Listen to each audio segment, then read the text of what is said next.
సమస్యలన్నిటిలో నుంచి విడిపిస్తాడు. ఆయన మనకు సహాయముగా ఉంటాడు. ఆయన మనకు సహాయంగా ఉంటాడు. కనుక సత్యమైన దేవుని మీరు అంగీకరించండి. ప్రేమతో మిమ్మల్ని బ్రతిమాలుతున్నాం. ఎవ్వరు నరకానికి వెళ్ళవద్దని మా కోరిక మా ఆశ అందువలననే మేము ప్రకటిస్తున్నాం. ఇది మతం కాదండి. కేవలం ఇది మార్గం మాత్రమే.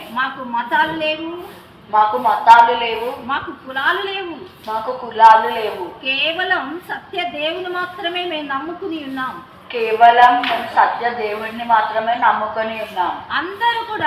అందరూ కూడా ఎవ్వరు కూడా నశించకుండా నిత్య జీవాన్ని పొందవలనని ఆయన మన కోసం ప్రాణం పెట్టాడు. నేడే యేసుక్రీస్తు ప్రభుని మీ హృదయాల్లో చేర్చుకోండి. God bless you. ఆమేన్.